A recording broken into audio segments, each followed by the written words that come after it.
Yo, what's up? Welcome back to another episode of the SWUS NFL Week 17. We got action on Saturday. So far this week, the Seahawks let me down. We're held to 6 points against a Bears defense that was allowing, about 35 a game. So yeah, off to a rough start this week. Hopefully we turn that around. Got 3 games on Saturday: Chargers, Patriots, Broncos, Bengals, Cardinals, Rams. Going to go through all 3 in this video. Let's do it. Welcome to the SWUS.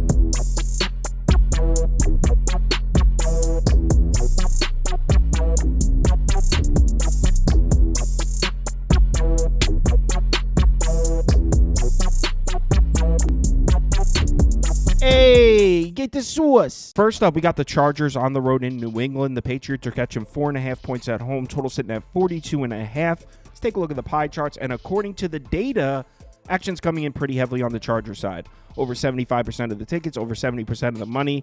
As I always say, take this data with a grain of salt. So let's get into this one, and we'll start with some matchup history. The Chargers have had some problems against New England in their last 20 matchups against the Patriots, dating back to 1979. They're 5-15 against the number, 4-16 straight up.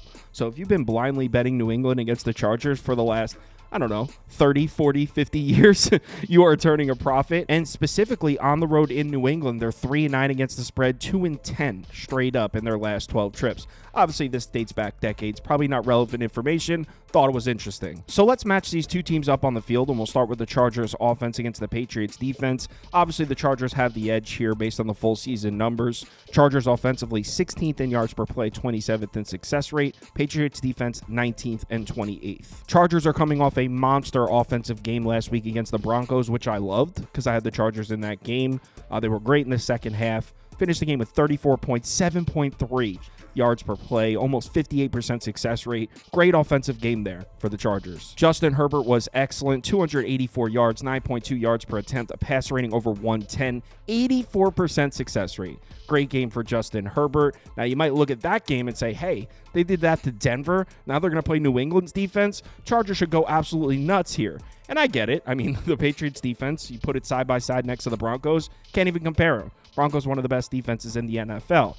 That being said, we can't let that one Thursday night football game distract us from the Chargers' struggles in the few weeks before that. Sure, they scored 34 points and averaged 7.3 yards per play against the Broncos last week. In the 4 games before that, though, just 18.5 points per game, 5.4 yards per play. Let's not forget that this Chargers offense was struggling a little bit heading into that Denver game. And I was just singing Justin Herbert's praises. Let's not forget that he was struggling for a few games there. Last week against Denver, we already talked about it. Justin Herbert, great game. In the 4 games before that, just 195 passing yards per game, 6.3 yards per attempt, 88 average passer rating. So we have to decide. That Denver game, was that the Chargers offense getting back on track? Remember, they were hot about a month and a half ago. Or was that just one great game in the second half of a primetime game against a division opponent, and we should look at the games before that when the Chargers offense was struggling? So why don't we look at how they match up against the Patriots defense? We'll start with some good news if you plan on betting the Chargers in this game. Patriots have been running a lot of single high safety looks since week 10, over 65%. Frequency, 4th most in the NFL. Justin Herbert significantly better against single high safeties. You can see here 15th, 7th, 4th, and 2nd on the left side of this graphic, 26th, 20th, 10th, and 13th. So solid start here for Justin Herbert. That being said, there are definitely things here that concern me for Justin Herbert. Number one, we mentioned how the Patriots made a defensive shift around week 10. Well, since week 10, they're running more man coverage than any other defense in the NFL, over 45%. Frequency, the most man coverage. No defense in the NFL is running more man coverage than the Patriots right now, and also ton of cover one. Those two usually go congruent. 41% cover one frequency, which is also the most in the NFL. The reason I'm bringing this up, Justin Herbert has been terrible against man coverage this year. In fact, one of the worst quarterbacks in the NFL against man coverage this season. 33rd in completion percentage, 29th in yards per attempt, 37th in turnover-worthy throw rate, 24th in passer rating against man coverage, and his numbers against cover one, pretty bad as well. Not quite as bad as man coverage, but 31st in completion percentage, 23rd in yards per attempt, 21st in passer rating, 38th in turnover-worthy throw rate. So you don't like that if you're betting the Chargers. The Patriots have been running a ton of cover one, a ton of man coverage. Justin Herbert has some ugly-looking numbers against those coverages. Another thing that concerns me for Justin Herbert here is the strength of the Patriots defense in terms of passing depth is defending the deep pass. Not that they're elite against it, but they're 14th in DVOA against the deep pass, dead last against the short pass. The Patriots are a defense you can definitely complete underneath throws against, and the reason this is significant, Justin Herbert loves throwing the ball downfield. He's one of the best deep ball throwers in the NFL. So if he's unable to connect on some of these deep passes and is forced to take underneath throws, it's not exactly what Justin Herbert wants to do. Also, we have to point out, yeah, the Patriots' numbers against the pass on the full season are pretty terrible. Look at their numbers defending the pass in weeks 1 through 12. 7.6 yards per attempt, over 55% success rate per dropback, average opponent pass rating over 101. But look at their numbers against the pass in their last 3 games. By the way, they played Arizona with Kyler Murray, Buffalo with Josh Allen, and then Anthony Richardson is in there. But look at their numbers against the pass in their last 3 games. Just 165 passing yards allowed per game, 5.8 yards per attempt, 73.3 average opponent passer rating. So the Patriots have been playing the pass well. Now, 57% success rate indicates it hasn't been all that great, but no question they're playing much, much better against the pass as of late. Now, injuries are definitely a concern here for the Patriots defense, but I mean, most of these aren't new. Marcus Jones has been out for a few weeks now. I think he's missed 2 games. Bentley's been out. Barmore's been out. They might actually be getting Jabril Peppers back. He didn't play last week, so they might be getting Peppers back. Not sure the status of Duggar or Tavai. They both participated in light practice, so we'll have to see. So injuries definitely a concern here, although injuries have been a concern with the Patriots defense for pretty much this entire season. It's not exactly new. And also, it's not like the Chargers offense is healthy.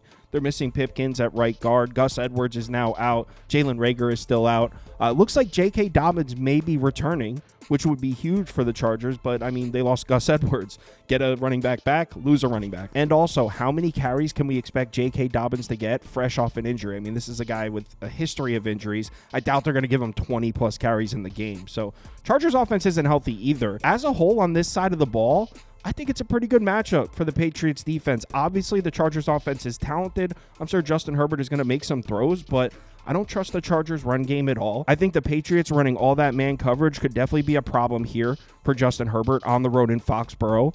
I think the Patriots defense is going to play well in this one. Now, what about the matchup on the other side of the ball? We got the Patriots offense against the Chargers defense, and obviously, full season numbers, it's not even close. Huge edge to the Chargers here. Chargers defense 13th in yards per play, 8th in success rate. Patriots offense 28th and 17th. So as far as full season numbers go, the Chargers defense has been way better than the Patriots offense. Also, in this game is on the road where the Chargers defense has weirdly been so much better. In their road games, they're allowing just 14 points per game, 5.2 yards per play. They've actually struggled defensively at home. So for whatever reason, the Chargers defense just seems to play a lot better on the road. That being said, is the Patriots offense starting to come around? Check this out. In Drake May's last 3 starts, they're averaging 20.7 points per game, 6.6 yards per play, and a success rate over 57%. Those are great efficiency numbers. Look at New England's passing numbers in their last 3 games. 7.9 yards per pass attempt, over 74% success rate, 233.7 passing yards per game, average passer rating of 95.6. Drake May's been throwing the ball well recently, and even the run game is coming around. In the Patriots' last 3 games, they're averaging 5.2 yards per carry as a team, over 147 rushing yards per game. So this Patriots offense seems to be finding its groove, and you know what? You can say the exact opposite about the Chargers defense. Remember when we all thought the Chargers defense was great?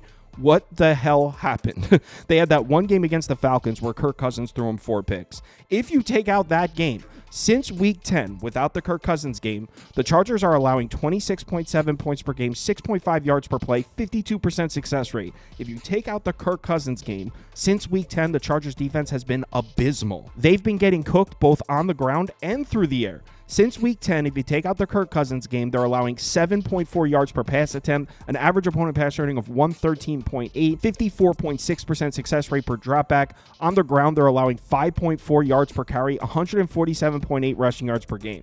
So they can't stop the run, and they can't stop the pass recently. I don't know what happened to the Chargers defense, but they look awful recently. And check this out. Want to know what the Chargers do a lot of defensively? 2 high safeties, over 58% frequency, 3rd most in the NFL. Reason I'm bringing that up, Drake May is much better against two high safeties. In fact, he really struggles against single high safeties. 31st in yards per attempt, 27th in pass rating, 21st in big time throw rate against single high safety looks. Against two high safeties, 3rd, 10th, and 13th. So Drake May might be a top 10 quarterback against two high safeties. So if you look at the full season numbers, you have a terrible Patriots offense against a good Chargers defense. But if you just look at the last handful of games, the Patriots offense has actually looked pretty good, and the Chargers defense looks pretty bad. So if you just isolate it the last 4 or 5 games, this is starting to look like a favorable matchup for Drake May and the Patriots offense. Now, if you are looking to bet the Chargers, I do have a couple things for you. This is actually concerning for Drake May. He likes to throw the ball underneath. 48.3% of his pass attempts this year have been considered short passes. That plays directly into the strength of the Chargers defense. They've been susceptible to downfield passing. Drake May hasn't thrown the ball downfield as much, so you definitely don't like that if you plan on betting New England in this one. Also, the Chargers run a lot of zone coverage, a lot of cover 4, so you definitely don't like that if you plan on betting New England. That being said, I mean, look at the Patriots offensive line. There's a chance New England's getting both Cole Strange and Caden Wallace back for this game. Cole Strange hasn't played all year. This would potentially be his first game at left guard. Caden Wallace at right tackle, he hasn't played since week 4. So we might be getting the most healthy Patriots offensive line we've had pretty much this entire season. So we might see something in this game that we haven't seen all year. The Patriots with decent production from the offensive line. So yeah, I think it's a favorable matchup for the Patriots offense. The Chargers defense has looked terrible. That being said, the Bears defense had looked like one of the worst in the NFL in the 5 games prior to last night, and they held the Seahawks to 6 points. So who knows? The NFL is very unpredictable, but in my opinion, I think the Patriots are going to be able to move the ball. I think they're going to be able to score points. So I'm on New England here. Give me the +4.5. I see a +5. I want that. May even sprinkle the money line. Give me the Patriots. Next game. Denver on the road in Cincinnati. The Bengals are laying 3. Well, actually, it looks like it's mostly 3.5 now. There are still a couple expensive 3s out there.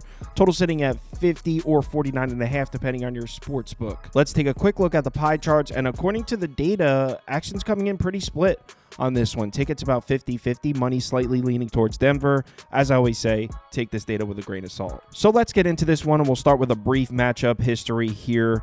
Denver's played well on the road in Cincinnati. They're 4-1 straight up, 4-1 against the spread in their last 5 trips out to Cincinnati. So they've played well here. And the other matchup trend I got is these two teams are 4-1 to the under last 5 times they've met. So those of you looking for some trends, there you go.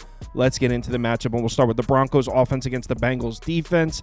On paper, I mean, I guess a slight edge to the Broncos offense. We're going by full season numbers here. Denver 21st in yards per play, 19th in success rate. Cincinnati's defense 19th and 30th. One of the biggest problems with this Broncos offense has been the lack of a run game. Now, I guess you can point at the last 3 games and say it's getting a little bit better. In the last 3 games, they're averaging 4.2 yards per play. Success rate at 34.9%. That's pretty bad. But in comparison to the 5 games before that, I mean, I guess Denver's run game is coming around a little bit. It's definitely not good by any means.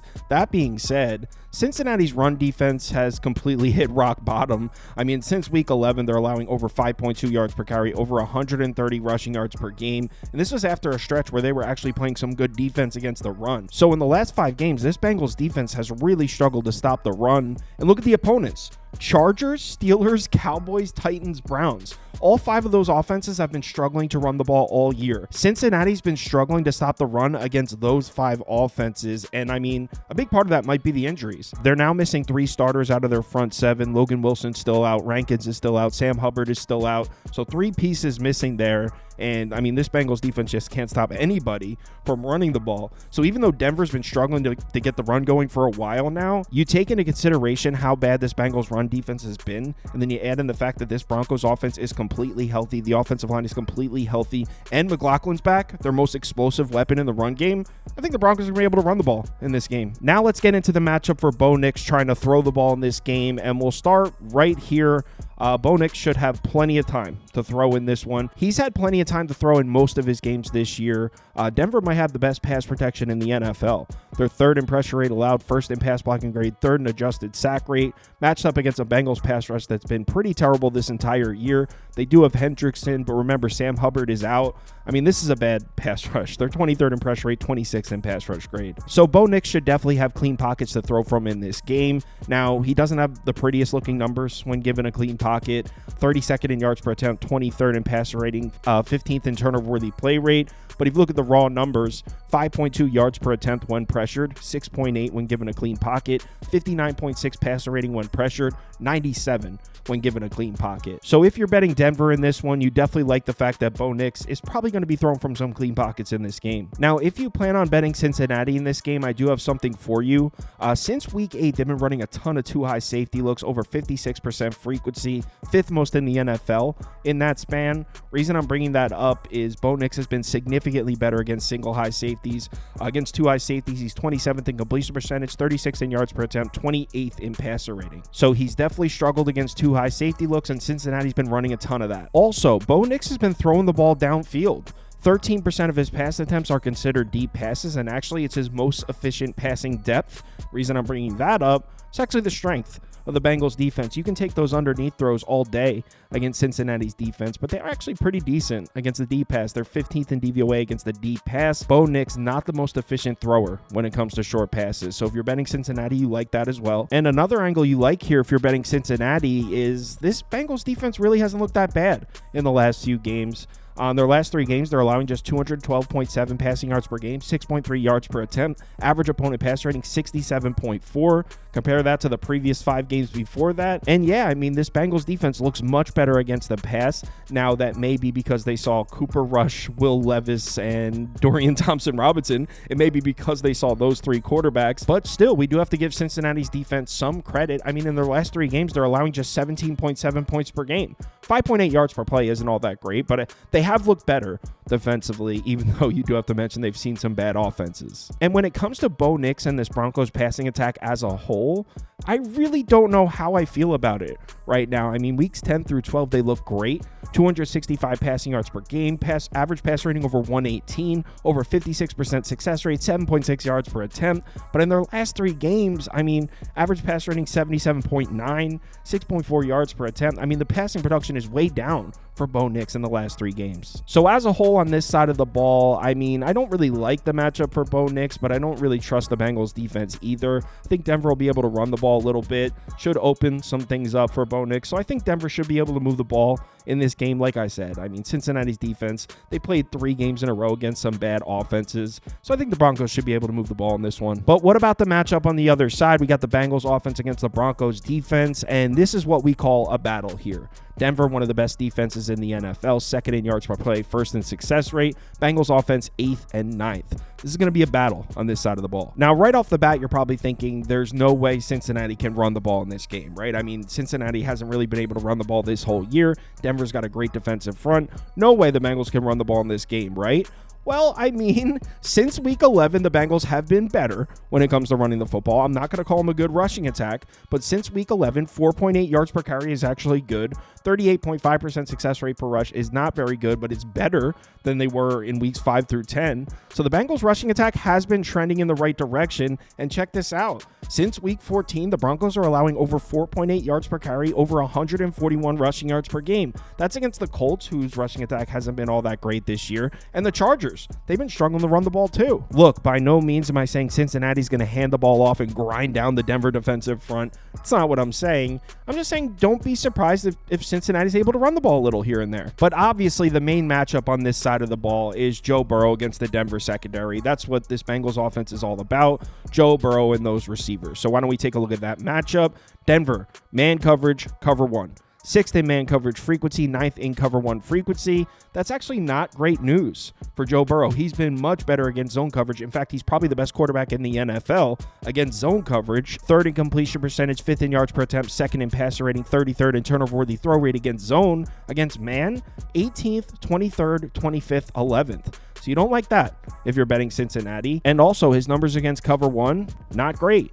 22nd, 31st, 10th, and 28th. So maybe not a great matchup here for Joe Burrow. And on top of that, Riley Moss is back for Denver. Riley Moss has been out the last few weeks. He returns to the secondary for Denver. That's huge. And check this out. With Riley Moss on the field, the Broncos were running a lot more single high safety looks, 7th most in the NFL in the games with Riley Moss on the field. In the games without Riley Moss on the field, 23rd. The reason I'm bringing that up, now that Riley Moss is back in the lineup for Denver, I expect to see more single high safety looks again, because that's what they were running before he got hurt. Joe Burrow, significantly better against two high safeties. 7th in completion percentage, 7th in yards per attempt, 2nd in pass rating, 2nd in turnover-worthy play rate against two high safeties. Against single high safeties, 10th, 15th, 6th, and 11th. So you don't like that if you're betting Cincinnati either. And on top of all that, T. Higgins might not play in this game. He's listed as questionable. Now, he has been participating in light practice, so I think he's going to play, so they should be good there. So as a whole, on this side of the ball, I mean, this really isn't a great matchup for Joe Burrow. I don't like it at all. This Denver defense is good. They're healthier than they have been, and it's a tough matchup on paper for Joe Burrow. That being said, I just can't step in front of this offense right now. Since week 9, the Bengals are averaging 32.6 points per game, 6.6 yards per play, over 55% success rate. Look at their passing numbers in that span. Over 319 passing yards per game, average pass rating over 111, 63.4% success rate per dropback. These are like historic numbers here. This offense is so red hot that part of me wants to say, I don't care if it's a bad matchup for them. It's a home game, a game they need for playoff implications. They're going to show up and win. That's kind of how I feel about this one. I did bet the Bengals at -3. Oh, and also, like I said before, I think Cincinnati might be able to run the ball a little bit in this one. So, yeah, I bet the Bengals at -3. Do I absolutely love it? No, I don't think it's a great matchup for Joe Burrow, but at home, this offense is just on a warpath right now. Give me the Bengals -3 next game. Arizona's on the road here. Rams are laying 6.5 points at home. Total sitting up at 47.5. Let's take a look at the pie charts, or the donut charts, I'm sorry. According to the data, action's coming in pretty heavily on the Rams side. Over 60% of the tickets, about 70% of the money. As I always say, take that data with a grain of salt. So let's get into this one, and why don't we start with some matchup history? This is an ownership. This is a very one-sided division rivalry here. The Cardinals are just 3-12-1 against the spread in their last 16 matchups against the Rams, 3-13 straight up. Specifically, their trips out to LA haven't been very successful. 2-5-1 against the spread in their last 8, 2-6 straight up. So historically, you blindly bet the Rams against the Cardinals. But we're not interested in the past. We're looking at this matchup right here. Let's start with the Cardinals offense against the Rams defense. And on paper, this should be a very favorable matchup for Arizona. 7th in yards per play, 11th in success rate. The Rams defense, 25th and 22nd. There's a couple problems with that, though. Number one being this Cardinals passing attack hasn't looked that great since the bye week. Before the bye week, in weeks 1 through 10, passer rating over 100, 61% success rate per dropback, 7.5 yards per attempt. Since the bye week, the yards per attempt is down to 6.8, passer rating down to 81.3. He's actually averaging more passing yards per game, but efficiency numbers are definitely down. And don't look now, but this Rams defense looks pretty goddamn good. I mean, there was that one game against Josh Allen where the Bills went nuts. Rams ended up winning the game, but Josh Allen put up crazy numbers. If you take that game out and look at since week 13, so the last 3 games excluding the Josh Allen game, they're allowing 9.7 points per game, 4.8 yards per play. This Rams defense has been on one recently. Look specifically at their numbers against the pass, that same span. So excluding the Josh Allen game, their last 3 games, 5.3 yards per pass attempt allowed, an average opponent pass rating of 74.1. This Rams defense looks great against the pass, except that one game against Buffalo, which was like 45-42 or some crazy shit. And another thing I like for the Rams defense here is their weakness in terms of passing depth is the deep pass. 26th in DVOA against the deep pass compared to 9th and 12th against the intermediate pass and the short pass.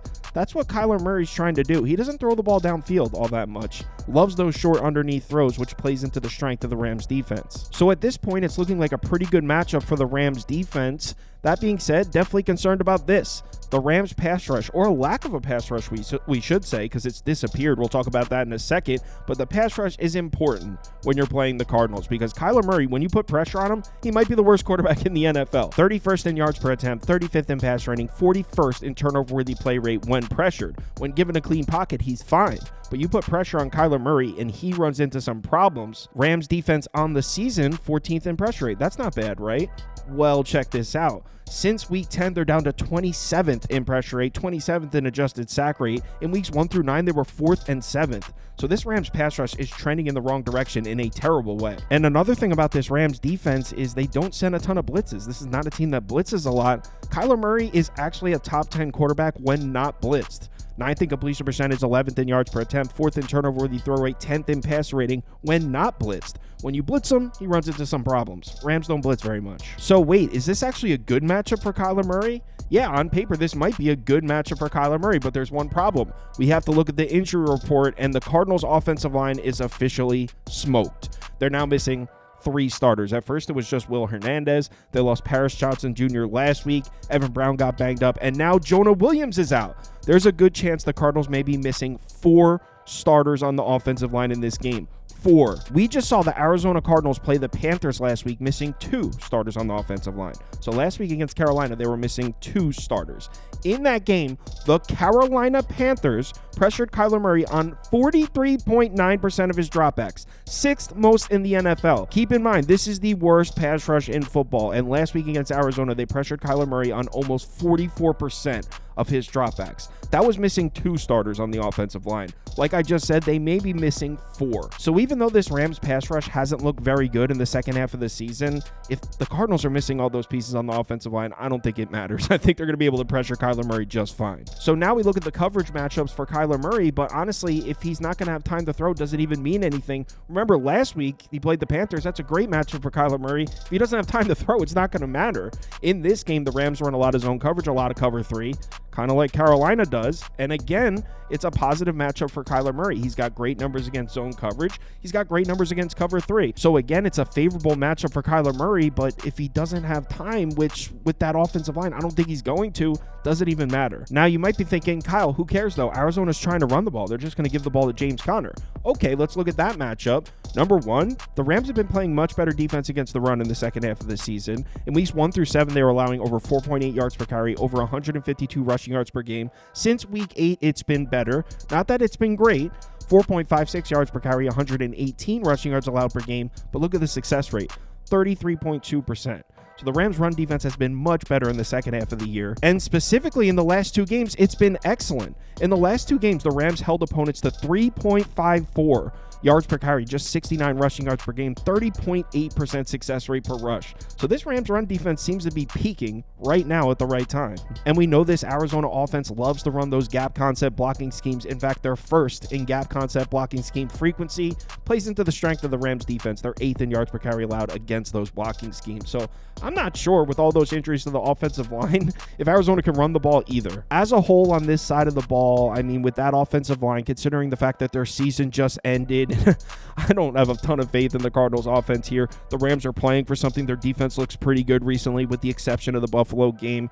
So yeah, I think it's going to be a struggle. I think the Rams should win the battle up front here on defense, and I think the Rams defense should play pretty well in this game. Now, what about the matchup on the other side? We got the Rams offense against the Cardinals defense, and you look at this graphic, should be a favorable matchup for the Rams offensively. They're 13th in yards per play, 7th in success rate. Cardinals defense 19th and 31st. Now, I'm definitely a little bit concerned for Matt Stafford and the Rams offense a bit. I mean, we're coming off back-to-back games where they didn't look all that good. In weeks 15 and 16, their last 2 games, just 15.5 points per game, 4.9 yards per play.